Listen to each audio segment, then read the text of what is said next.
اچھا الجزائر میں جیتے تھے تو انہوں نے رجسٹ کیا تھا،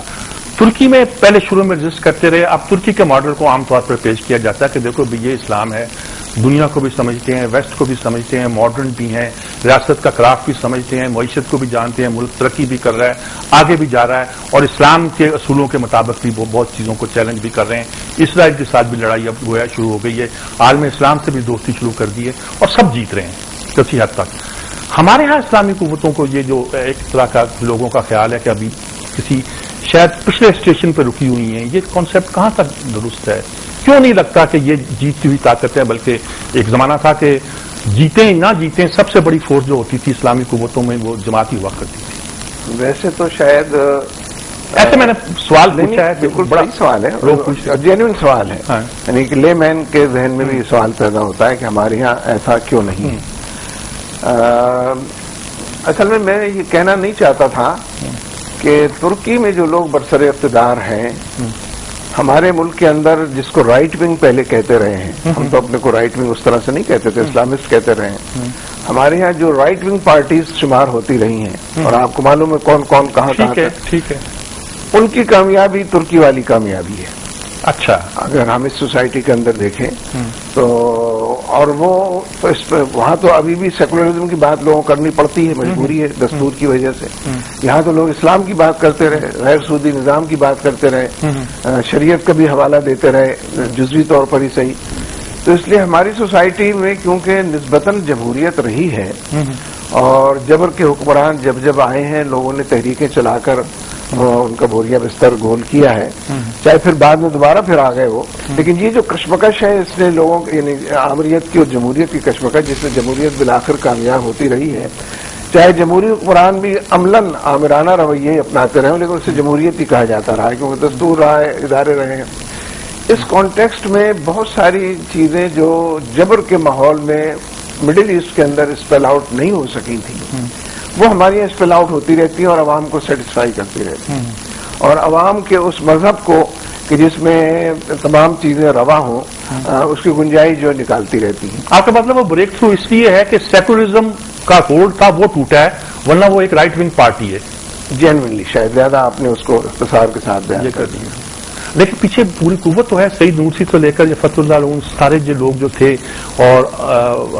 نجم الدین اربکان، ساری قوت تو ہے جس نے یہ یہاں تک پہنچایا۔ لیکن دیکھیں نا، نجم الدین اربکان کی پارٹی کو تو ایک سیٹ بھی نہیں ملی ہے نا۔ ٹھیک ہے، اور ابھی نجم الدین اربکان کی پارٹی نے ترکی کے اندر تمام اسلامی تحریکوں کو انوائٹ کیا جو جینوئن جن کو سمجھتے ہیں اور جو زیادہ بڑی اور پرانی ہیں، اور وہاں ہم سب نے مل کر اس بات کو طے کیا کہ یہ اجلاس ہوتے رہنا چاہیے، سال میں 3 مرتبہ ہونا چاہیے، لیکن جو سرکاری پارٹی ہے اس کا کوئی عمل دخل اس کے اندر نہیں تھا، نہ انہوں نے ان کو انوائٹ کیا، نہ وہ شاید اس پوزیشن میں تھے کہ اس طرح کی کسی میٹنگ کے اندر شریک ہو سکے۔ تو اس لیے نجم الدین اربکان کی تو پولیٹیکل اسفیئر کے اندر کافی نفی ہو گئی ہے، اور ان کے فالوور جتنے بھی ہیں یا تو وہ چھوڑ کر چلے گئے ہیں ان کو، یا جو ان کے ساتھ ہیں وہ بالکل زیرو پر اپنے آپ کو بیٹھا ہوا دیکھتے ہیں۔ تو آپ کا کیا خیال ہے کہ یہاں جو اسلامی تحریک کی صورت ہے وہ نجم الدین اربکان جیسی ہے؟ اردگان آئے ہوئے ہیں یہاں اردگان کی تو ابھی دخول نہیں ہوا ہے، اور ان کو آنے کی اجازت ابھی تک نہیں ملی ہے اردگان کو، تو وہ اگر آئیں گے تو پھر کوئی بات اربکان کے بارے میں ہو سکے گی۔ اچھا ٹھیک ہے، اچھا آپ کیا محسوس کرتے ہیں کہ یہاں جتنی قوتیں اس وقت آپریٹ کر رہی ہیں پاکستان میں، اس میں کوئی گنجائش ہے کہ اس اسلامی ذہن رکھنے والی قوتوں کو، پہلے آپ نے سب سے ایم این اے بنائی، کیا نام تھا اس کا، ایم ایم اے بنائی، پی این اے سب بنائی، اب کیا صورت آپ سمجھتے ہیں کہ آنے والی سیاست میں؟ ویسے تو یہ شاید سب سے اہم سوال ہے، اور میں سمجھتا ہوں کہ ایک بہت بڑے پیمانے پر اسلامی تشخص کے حوالے سے بہت ساری چیزیں ایٹ ورک اس وقت موجود ہیں۔ آپ جماعت الدعوہ کا نام لے سکتے ہیں، آپ تنظیم اسلامی کا نام لے سکتے ہیں، جو الیکٹورل پالیٹکس میں نہیں ہے اور پاور پالیٹکس سے وہ گریز کرتے ہیں، لیکن فالوئنگ ان کی بڑھ رہی ہے، اور فالوئنگ زندگی کے تمام دائروں میں ان کی بڑھ رہی ہے۔ اسی طریقے سے دیوبندی مکتبہ فکر جو ہے، سیاست کے اندر اس کا رول یہ ٹھیک ہے کہ مولانا فضل الرحمان اس کو اسپیئر ہیڈ کرتے ہیں، لیکن سیاست کے اندر دیوبندی پالیٹکس کا رول تو بڑھتا جا رہا ہے، اور اس کی وجوہ اور اسباب وہ سیاسی لیڈرشپ نہیں ہے جو مولانا کی شکل میں ہے، بلکہ اصلاً ان کی مسجدیں، ان کے مدرسے اور ان کا تمام ایشوز کے اوپر جو موقف آتا رہا ہے، یہ موقف ایک تو یعنی اس وقت میرا خیال ہے سینکڑوں دینی رسائل نکل رہے ہیں جو مختلف مسجدوں کو ریپرزینٹ کرتے ہیں، مدرسوں کو ریپرزینٹ کرتے ہیں، اور بعض جگہ تنظیموں کا نام بھی لیتے ہیں۔ یہ سارے رسائل جو ہیں تمام ایشوز کو ریپرزینٹ کرتے ہیں، اس پر اپنا موقف بیان کرتے ہیں، اس حوالے سے لوگوں کے اندر ایک جوش و جذبہ پیدا کرتے ہیں۔ اسی لیے آپ دیکھیں کہ ناموس رسالت کے حوالے سے بھی ایک سے زیادہ پلیٹ فارم اس وقت موجود ہے، اور ہر پلیٹ فارم پر کم از کم 1 درجن ورنہ اس سے زیادہ تنظیمیں موجود ہیں جو کاغذی نہیں ہیں بلکہ جن کی ایک فالوئنگ ہے۔ تو مجھے تو مستقبل قریب میں پاکستان کے نقشے میں شریعت کے حوالے سے یا اسلامی نظام کے حوالے سے یا عدل و انصاف کے نظام کے حوالے سے ایک بڑی پیش رفت نظر آتی ہے، اور میرا خیال یہ ہے کہ یہ لوگ سنتھسائز بھی جتنی آسانی سے اب یہ درجنوں لوگ جمع ہو جاتے ہیں، درجنوں تنظیمیں، اور جتنے ڈسپلن کے ساتھ یہ میدان کے اندر، فیلڈ کے اندر اپنا ڈسپلے کرتے ہیں، وہ اس بات کی نشاندہی کرتا ہے کہ آنے والے دنوں کے اندر یہ سنکرونائز بھی ہوں گے، منیمم ایجنڈے پر جمع بھی ہوں گے۔ ان کی انڈرسٹینڈنگ پہلے کے مقابلے میں بہت زیادہ ہو گئی ہے، دیوبندی، بریلوی اور اہل حدیث کے درمیان بھی، باقی دینی تنظیموں کے درمیان بھی بہت زیادہ انڈرسٹینڈنگ ہے جو پہلے، اور اب ان سب کے اندر یہ احساس ہے کہ جو ہمارا اصل دین کا ایجنڈا ہے اس کو ہم چھوٹے چھوٹے اسپلنٹر گروپس ریپرزینٹ کرتے ہیں۔ ہم کو کوئی ایسے پلیٹ فارم بنا لینا چاہیے کہ جو جینوئنلی پاکستان کے جو مفادات ہیں، جو نظریہ پاکستان ہے، جو یہاں کے بسنے والے لوگوں کے خیالات ہیں، ان کو ہم صحیح معنوں میں ریفلیکٹ۔ آپ کا مطلب ہے کہ آپ MMA کا ماڈل دیکھتے ہیں، مذہبی جماعتوں کا اکٹھا ہونا، PNA کا ماڈل نہیں دیکھتے، سیاسی جماعتوں کا اکٹھا ہونا؟ MMA کا ماڈل بھی ذرا کمتر درجے کی چیز ہوگی۔ میرے خیال میں بنیادی طور پر ایک انقلابی رویوں کا ماڈل آتا نظر آتا ہے، اور اس کے اندر بہت سے لوگوں کو اپنے رویے تبدیل کرنے پڑیں گے، اور بہت سے لوگ اپنے رویوں کے ساتھ اس میں ایکسیپٹیبل ہوں گے۔ موجودہ سیاسی جماعتوں میں لگتا ہے کہ کوئی اس بڑے انقلابی رویے میں کوئی دینی اور طور پر، میرا خیال ہے، لیٹ اس بی فرینک، ہم فرینک کی بات کر رہے ہیں کہ میرا خیال ہے کہ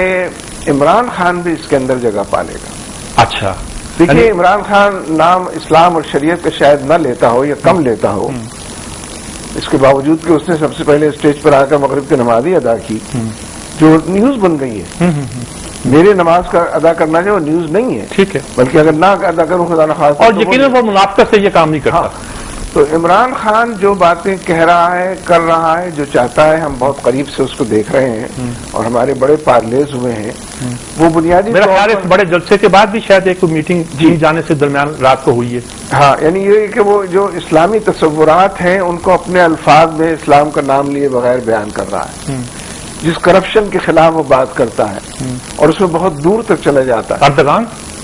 عمران خان، میں نے کہا اردگان آ رہا ہے۔ یعنی یہ میں بات کر رہا ہوں کہ اس کے لیے بھی گنجائش ان لوگوں کے اندر پیدا ہوگی،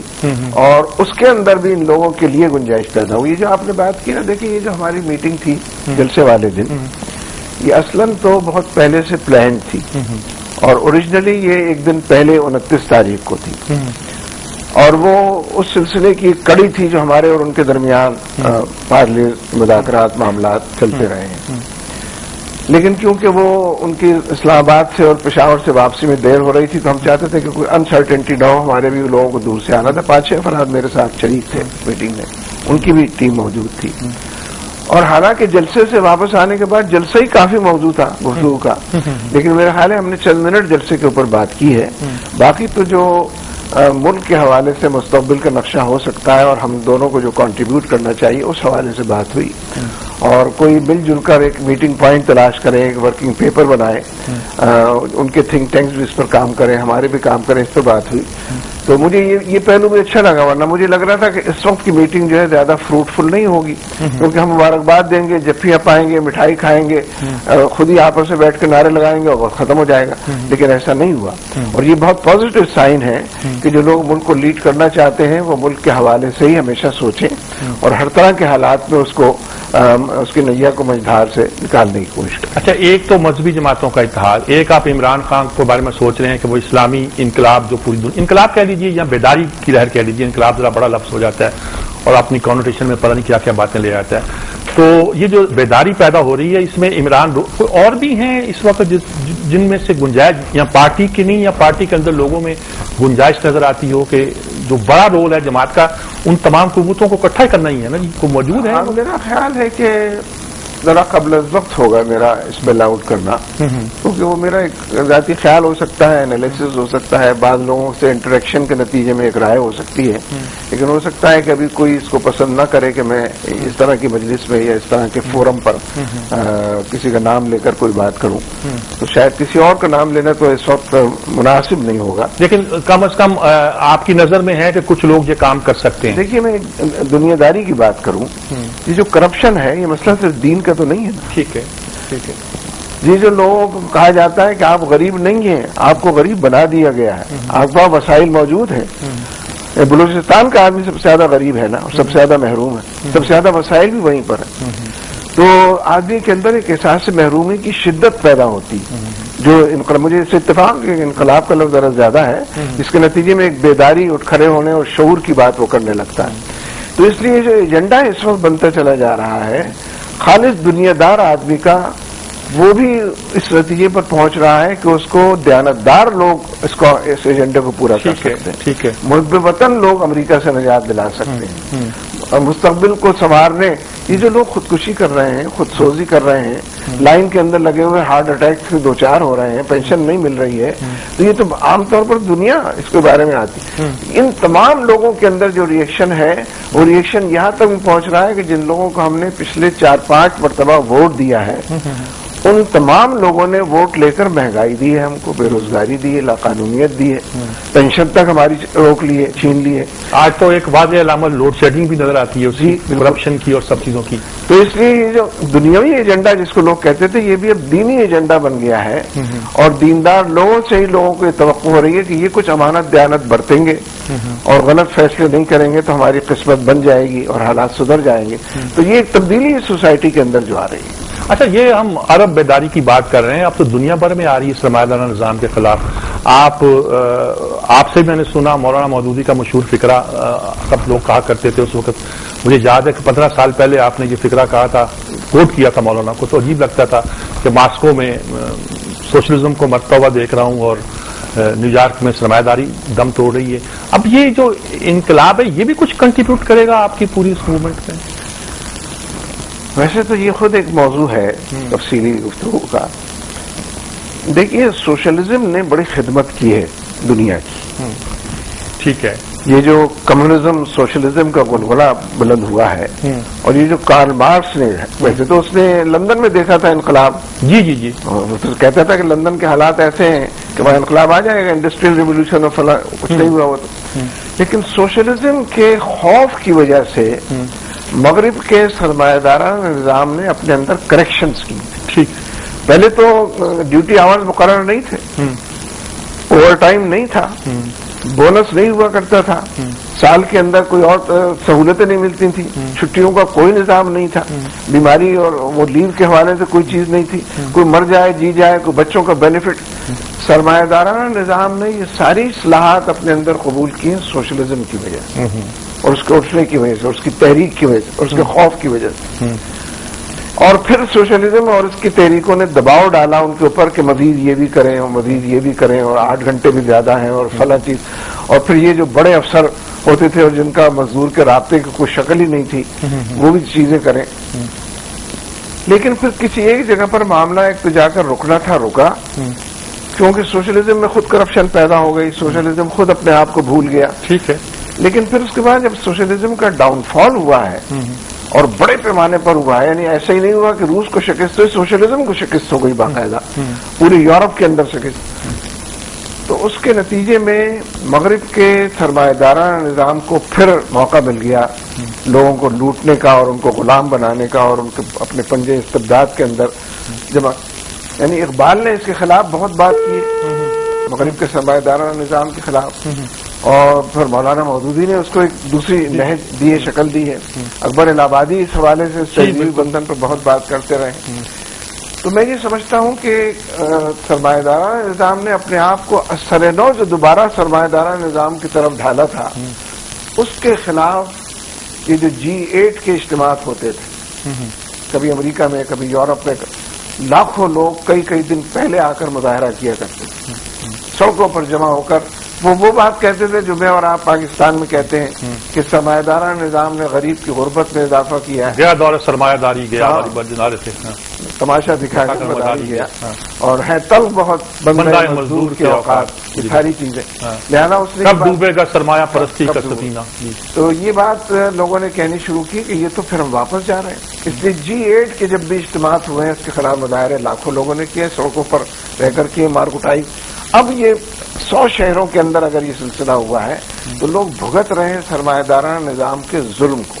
اس لیے کہ غربت کی لکیر سے نیچے زندگی بسر کرنے والے امریکہ کے اندر بھی کم نہیں ہیں، اور ان کی تعداد گھٹ نہیں رہی ہے، تعداد بھی گھٹ رہی ہے اور غربت بھی زیادہ بڑھ رہی ہے. تو میں سمجھتا ہوں کہ یہ بلا شبہ وقت نے اس کو ثابت کیا ہے کہ انسانوں کو بنایا ہوا کوئی نظام انسانوں کی بہتری اور فلاح کے لیے نہیں ہو سکتا، بنانے والوں کی بہتری کے لیے نظام ہوتا ہے. چاہے وہ سرمایہ دارانہ ہو یا سوشلزم کا نظام ہو، دونوں نے اپنے آقاؤں کو تو پرورش دیا ہے اور ان کے ہاتھ تو مضبوط کیے ہیں. عام آدمی کے مجبوری کے اندر اور مظلومیت کے اندر اور غربت اور محرومی کے اندر اضافہ کیا ہے. تو میرے نزدیک یہ تحریک ایسی نہیں ہے کہ جو ایک دن میں ختم ہو جائے، لیکن ناگزیر ہے کہ جو اسلام کو پیش کرنے والے لوگ ان معاشروں کے اندر موجود ہیں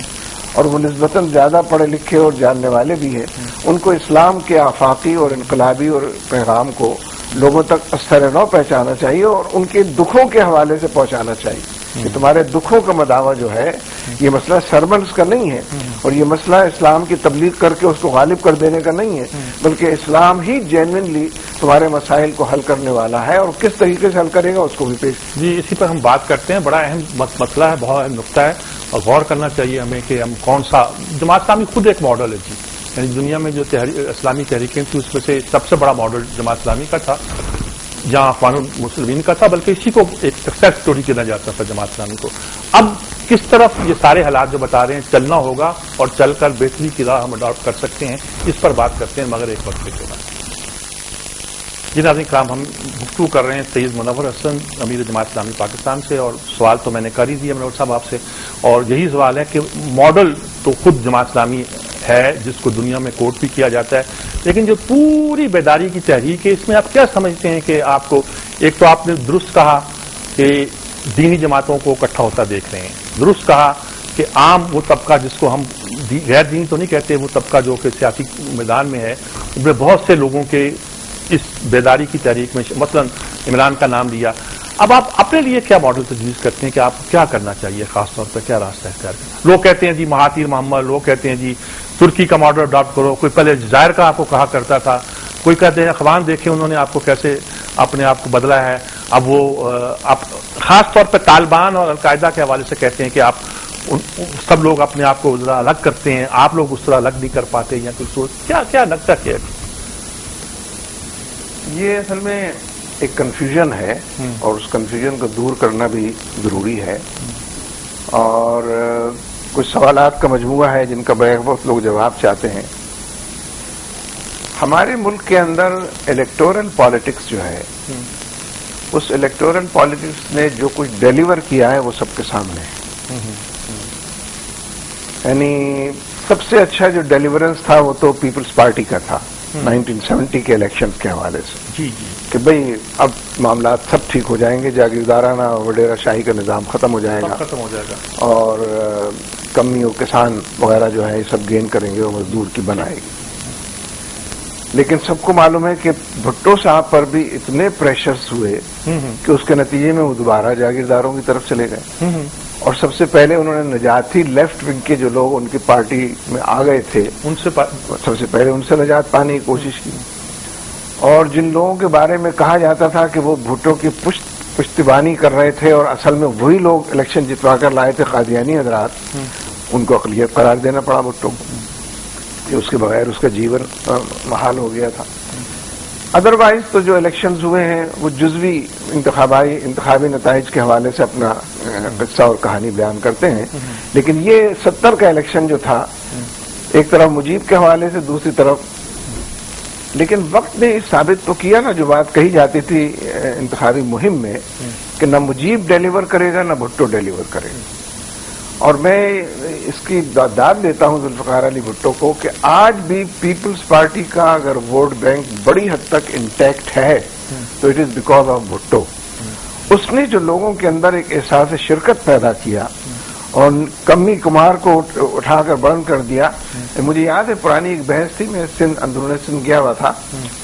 کئی سال پہلے کی، میں نے لوگوں سے کہا کہ آپ کو دیا تو کچھ نہیں اس نے، روٹی کپڑا مکان کی بات. تو اکٹھے 4-5 آوازیں اٹھی، ان کا تھا ہمارا نام تو لیا تھا نا. یہ بہت بڑی بات ہے جس کا ریئلائز نہیں کرتے لوگ کہ جن کا کوئی نام ہی نہیں لیتا، بے نام لوگ ہیں جو نیچے بیٹھتے ہیں اور ہم اوپر بیٹھتے ہیں چارپائیوں کے اوپر. اس نے انہیں چارپائیوں پر بٹھا دیا جس کی وجہ سے وہ ووٹ بینک انٹیکٹ. لیکن الیکٹورل پالیٹکس نے معاملات اور مسائل میں انسانوں کا کوئی مسئلہ حل کیا. میں کسی کا نام نہیں لیتا، جو بھی الیکٹ ہوتے رہے ہیں. اب آپ دیکھیے اس وقت کم از کم پنجاب میں مجھے اس پہ حیرت ہوتی ہے کہ پنجاب کے چیف منسٹر کو جلسہ کرنا پڑ رہا ہے. بھئی آپ تو چیف منسٹر ہیں، سارے وسائل موجود ہیں، روز ایسے فیصلے کریں کہ لوگ آپ کی مالا جپیں، لوگ آپ کے چرنوں کو چھوئیں، لوگ زندہ باد اپنے گھروں میں نعرے لگائیں آپ کے لیے. آپ کے پاس ساری پالیسیاں ہیں، سارے پیسے ہیں، ساری ٹیمیں موجود ہیں، لیکن آپ جلسہ کر کے لوگوں کو اور حبیب جالب کو سنا کر یہ بتانا چاہتے ہیں کہ میں کیا ہوں. اس سے زیادہ نااہلی یا الیکٹورل پالیٹکس کی قسم و پرسی جو ہے اس کی کوئی داستان نہیں بیان کر سکتا. تو اس کانٹیکسٹ میں اگر آپ دیکھیں تو ہمارے ہاں یہ ٹھیک ہے کہ انتخاب جزوی تبدیلی تو ضرور لاتے ہیں. صاحب میں ایسے روک رہا ہوں، ماچھی گوٹ میں واپس تو نہیں چاہ رہے ہم؟ میرا خیال ہے ماچھی گوٹ گزر چکا ہے، وہ واپس نہیں آئے گا. ٹھیک ہے، ماچھی گوٹ گزر چکا ہے. انتخابی سیاست، ہم انتخابی سیاست کی طرف، یعنی مجھے یہ محسوس، ایک سوال وہاں سے بھی پیدا ہوا تھا نا جی فرمائیں. یہی انتخابی سیاست. ہاں نہیں وہ ٹھیک ہے، لیکن اس وقت تک تو انتخابات کبھی لوگوں نے دیکھے نہیں تھے. ٹھیک ہے. اور ماچھی گوٹ کے بھی 13 سال بعد پہلا انتخاب لوگوں نے دیکھا، یعنی ماچھی گوٹ کے موقع پر کوئی انتخاب نہیں ہوا تھا. تو میں یہ سمجھتا ہوں کہ لوگوں کو اگر انتخاب کے حوالے سے مایوسی ہے تو جسٹیفائبلی سو،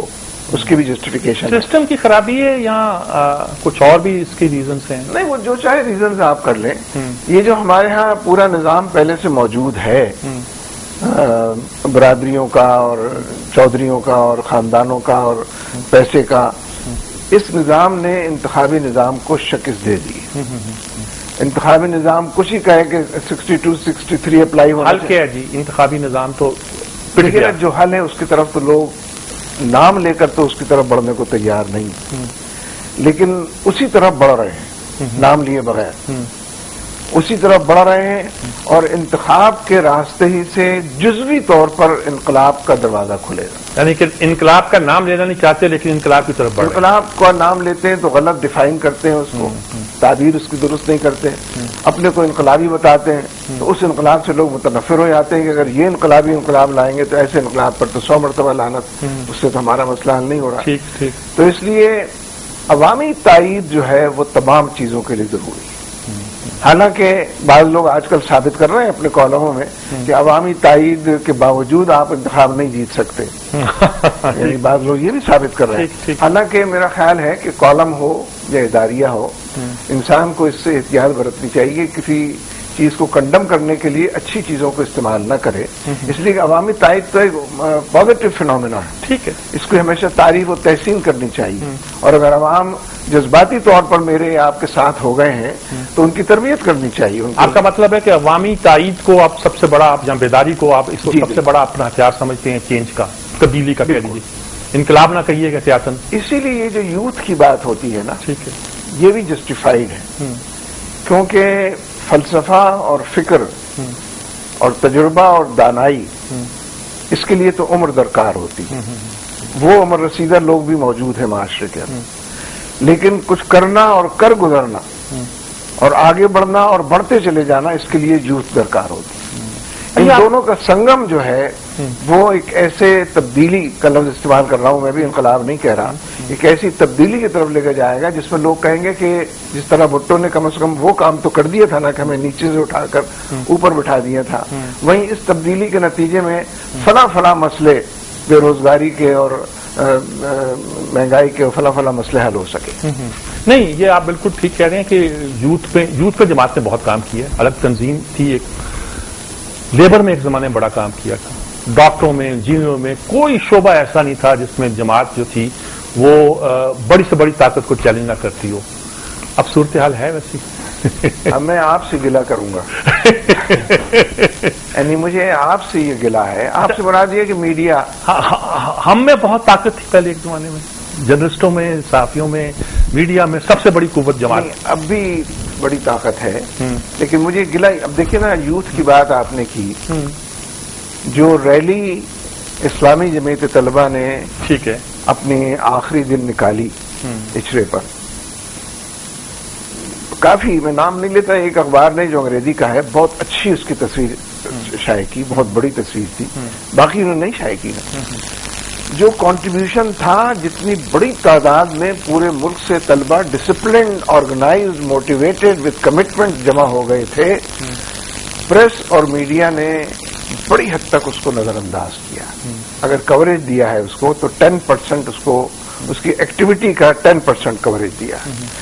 تو میں سمجھتا ہوں کہ یہ اتفاقی اور حادثاتی طور پر یہ واقعہ ظہور پذیر نہیں۔ کیا بات ہے کہ یہ سارا میڈیا بھی ایک زمانے میں مطلب آپ کے بہت شکایت کرتے تھے دوسرے لوگ، لیبر میں آپ کا بہت تھا، ڈاکٹروں میں، میں جیسے سب نام بنا رہا ہوں، اس طرح ہے نظر نہیں آ رہا۔ نہیں، یہ میڈیا جو ہے اصل میں آپ بھی ٹول ہے نا، ظاہر ہے آپ کا تو میڈیا نہیں ہے، یعنی میرا پرسپشن ہو سکتا ہے کہ میڈیا جو ہے آپ کے ہاتھ میں ہے، لیکن مجھے یہ بات معلوم ہونی چاہیے اور ہے کسی درجے میں کہ میڈیا آپ نہیں ہے، آپ تو خود ایک ملازم پیشہ کی حیثیت سے کچھ چیزیں کرتے ہیں، کچھ جزوی طور پر فٹ نوٹس میں آپ بھی کچھ چیزیں شامل کر سکتے ہوں گے، لیکن ٹیکسٹ کے اندر تو کچھ پالیسیاں، کچھ رویے جو اوپر سے تشکیل پاتے ہیں، ترتیب پاتے ہیں، اس کی پرائرٹیز انہیں کو آپ ریپرزینٹ کرتے ہیں۔ تو میں سمجھتا ہوں کہ مزدوروں میں تو جو انٹرنیشنل فینومینا ہے نا، کہ پوری دنیا کے اندر سرمایہ دارانہ نظام نے سوشلزم کی شکست کے بعد ٹریڈ یونینزم کو ختم کرا دی، اس کے حصے بکھرے کرا دیے، اس کو بالکل تار و پود بکھیر دیے، اس کا مستقبل جو سہانا نظر آتا تھا اس کو تاراج کر دیا، اور اس میں وہ کامیاب ہے۔ اس لیے مزدور آج کچھ بھی ہو جائے، وہ اتفاق ہے کل پرسوں وہ خورشید احمد کی کچھ لیبر فیڈریشن وغیرہ کے کچھ نظر آئے، ورنہ کچھ نہیں نظر آتا ہے، لیکن جو نظر آئے اس کو نہ دکھانا، جو دکھائی دے اس کو لوگوں کو نہ بتانا، جیسا کہ اسلامی جمعیت طلبہ کا یہ ہوا ہے، اور وہ اس طریقے سے میرا خیال ہے کہ نہیں آیا، تو یہ بغیر کسی اوپر کی انسٹرکشنز کے، چاہے یہ الزام لگ جائے الطاف حسین کی طرف سے، اسی شریک پارٹی کی طرف سے، کہ اسفندیار ولی نے $23 بلین امریکہ سے الیکشنز کے موقع پر لیے تھے، تو بھی این پی بیان دیتی ہے کہ ہماری کوئی شرط نہیں ہے حکومت میں رہنے کی، ہم اس میں رہیں گے، الطاف صاحب آتے ہیں تو آئیں، ہمیں اس میں کچھ ضلع نہیں۔ یہ 5 پارٹیاں تو ہینڈ ان گلوز ہو گئی ہیں، دانت کاٹی کی ان کے درمیان رفاقت بن گئی ہے، کسی خوف کی وجہ سے ہو یا کسی ڈالر کی بارش کی وجہ سے ہو، that is beside the point. جب 5 پارٹیاں حکومت کے اندر ہیں اور لگتا ہے کہ سب تمام الیکشن، سینٹ کے الیکشن بھی، جنرل الیکشن بھی ساتھ مل کر لڑیں گے، ممکن ہے چھٹی بھی کوئی آ جائے، ساتویں بھی کوئی آ جائے، ایک ایسے کانٹیکسٹ میں کسی ایک پارٹی کو اپنا سوچا ہوا منصوبہ لوگوں سے منوانے کی کوشش کرنا یا اس طرف چل پڑنا جو ہے، وہ انہی 5 پارٹیوں کے ہاتھ مضبوط کرنے والی کوشش ہو، اس لیے کہ وہ فلاپ ہو جائے گا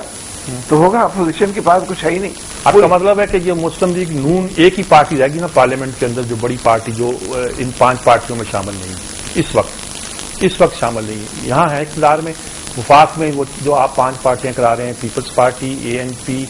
فضل الرحمان کی پارٹی، MQM اور کافی، جی یہ 5 پارٹیاں ہیں اور یہ صوبے میں ہیں، تو اب کون چلائے گا؟ جی کون تحریک کون چلائے گا؟ نہیں لیکن نواز شریف نے تو ابارٹیو کر دیا نا معاملے کو۔ اچھا، وہ تو میں نے عرض کیا، وہ کر دیا آپ نے، اور عمران خان نے اس کو شکست دی ہے تو یہ بھی سب نے مان لیا کہ عمران خان ٹرافی لے گیا۔ تو عمران خان کا سلوگن گو زرداری گو نہیں ہے، ٹھیک ہے، یعنی وہ پورے انالیسس کے ساتھ ہے اور وہ جنرلائز بھی کرتا ہے چیزوں کو اور ان کو ایڈریس بھی کرتا ہے تمام ایشوز کو، وہ بالکل دوسرا. میں سمجھتا ہوں کہ وقت لگ جائے گا اس کے اندر اور ممکن ہے کہ 3 مہینے تک بھی بات پہنچ جائے، لیکن اگر عمران خان اور جماعت اسلامی، تیسری پارٹی کا میں نام نہیں لینا چاہتا، تیسری چوتھی پانچویں پارٹی اویلیبل ہے، صرف ذرا ٹائم فیکٹر ہے کہ جو اس میں رکاوٹ تھوڑا سا بن رہا ہے کہ یہ پارٹیاں جو الائنس بنائیں گی وہ ایز سچ گو زرداری گو نہیں ہوگا. زیادہ سے زیادہ یہ ہوگا کہ الیکشن جلدی کرائے جائیں، لیکن الیکشن یا مڈ ٹرم الیکشن کا تو وقت گزر بھی گیا، اب تو مڈ سے زیادہ کا معاملہ آگے بڑھ گیا ہے. اور میرا یہ خدشہ ہے کہ شاید فل ٹرم الیکشن بھی لوگ نہیں کرائیں گے. یہ بہت بددیانت لوگ ہیں. اچھا، یہ امریکہ کے پریشر کی وجہ سے اور امریکہ کو ڈیلیور کرانے کی یقین دہانی کی وجہ سے اس سے سہولت حاصل کریں گے، ملک کے اندر ایسے حالات پیدا کریں گے کہ الیکشن نہیں ہو سکتے حالات. تو اگر وہ بات وہاں تک جانی ہے تو یہ پہلے سے پیش بندی کی ضرورت ہے کہ الیکشن وقت کے اوپر ضرور ہو جائے، اور اس کے لیے ضروری ہے کہ مارچ اپریل میں الیکشن کا اعلان ہو جائے، جو ظاہر اکتوبر میں ہو سکتے ہیں یا اور 1-2 مہینے آگے ہو سکتے ہیں، کیونکہ ہمارے یہاں سیزن اس کے علاوہ نہیں ہوتا. تو اگر آپ اس کو پریمپٹ کرتے ہیں تو چیزوں کو بعض جگہ سافٹ پیڈل بھی کرنا پڑے گا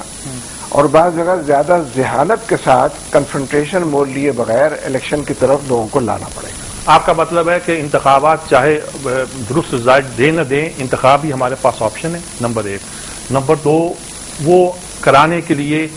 ایک کٹھا اتحاد بن سکتا ہے جس کا امکان ہے کم از کم 3 مہینے کے اندر بننے کا. 2 تو آپ نے آئیڈینٹیفائی کر دیے، 2-3 اور بھی ہو سکتی ہیں، فی الحال آپ نام لینا نہیں چاہتے. تو یہی ایک مثبت پیغام ہے جو ہم لوگوں کو دیں.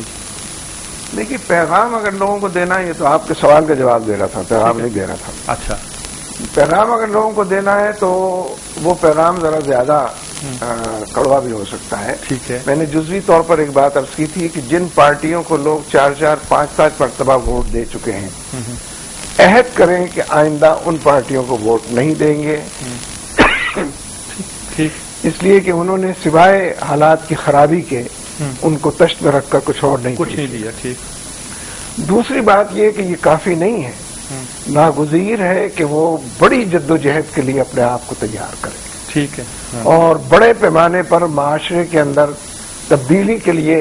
اپنا مشن سمجھ کر اس کام کو آگے بڑھائیں. اور منیمم ایجنڈے کے اندر کیونکہ اس طرح کی تمام چیزوں کو شامل کیا جائے گا جو جدوجہد کے متقاضی ہوں گی، تو ناگزیر ہے کہ لوگ اس کے لیے عملاً تیار ہوں کہ وہ اپنے ذاتی دائرے کے اندر. دیکھیے نا، یہ جو چھوٹی چھوٹی مثالیں نا خودکشی کی اور پینشن والے مر جانے کی، میں اس میں اپنے آپ کو بھی ایڈریس کرتا ہوں. میں آپ کا نام لیے بغیر آپ سے بھی بات کرتا ہوں کہ یہ ٹھیک ہے کہ اس شخص کو اب یہ خیال ہو گیا تھا کہ میں بچوں کو نہیں پال سکتا، ان کو بڑا ہوتا نہیں دیکھ سکتا، ان کی بھوک برداشت نہیں کر سکتا، تو اس نے خود سوزی کر لی اسلام آباد جا کر. لیکن یہ کہ یہ سوال تو مجھ سے بھی ہے نا ایک پاکستانی کی حیثیت سے کہ تم نے کیا کیا. میں آئے بائیں شائع کر کے جواب دوں. اس لیے عوام کو اس کے لیے تیار ہونا چاہیے کہ معاشرے کے اندر جو لوگوں کی مدد کے کام ہو رہے ہیں، چاہے وہ زلزلہ زدگان ہو، چاہے وہ سیلاب زدگان ہو، چاہے وہ غربت کے مارے ہوئے ہوں، چاہے وہ بے روز، اس کا پورا ہم بھی ایک نیٹ ورک بنا رہے ہیں، بنا ہوا بھی ہے، انفراسٹرکچر بھی ہے، اس کے اندر بھی لوگ شامل ہوں تاکہ لوگوں کے دکھوں کا مداوع اور زخموں کا پھایا فراہم ہو سکے. اور حالات کی بہتری میں جب لوگ رول ادا کریں گے تو اچھے لوگوں کو سامنے لے کر بھی آئیں گے. بہت شکریہ آپ کا. صاحب باتیں بہت ہو سکتی. ناظرین کرام، آپ نے دیکھا ایک ایک چیز پہ گفتگو ہوئی. عالمی سطح پر کیا بیداری آ رہی ہے، اس کے پاکستان پر کیا اثرات ہے، انتخابی سیاست نے ہمیں کیا دیا، اب ہم کیا کر سکتے ہیں، کن جماعتوں کا اتحاد ہو سکتا ہے. عمران خان کے ساتھ جو ان کی بات ہوئی، اس کا تذکرہ ہے. حکومت کے حوالے سے اس کی ڈس آنیسٹ ایٹیچیوڈ کے حوالے سے بھی انہوں نے بڑی وضاحت کے ساتھ بات کی. اور آنے والے دنوں میں انہوں نے کہا کہ فوری انتخابات سے جو لوگ بھاگیں گے، اس انتخابات پر ان کو لانے کے لیے کیا کرنا چاہیے. اور بڑا پیغام یہ ہے کہ لوگوں کو اکٹھے ہونے کے لیے منیمم ایجنڈے کے ساتھ مشکلات سہنے کے لیے تیار رہنا چاہیے، اور لوگوں کی مدد کے لیے، لوگوں کی جو مشکلات دور کرنے کے لیے کس طرح اکٹھے ہو کے کام کرنا چاہیے، کس طرح جماعتوں کو اور دوسرے لوگوں کو اکٹھا ہونا چاہیے. یہ سارے سوالات ہیں جس کا جواب منور صاحب نے آج دیا. میں ان کا شکریہ ادا کرتا ہوں. اس کے ساتھ اجازت چاہتا ہوں. اللہ حافظ.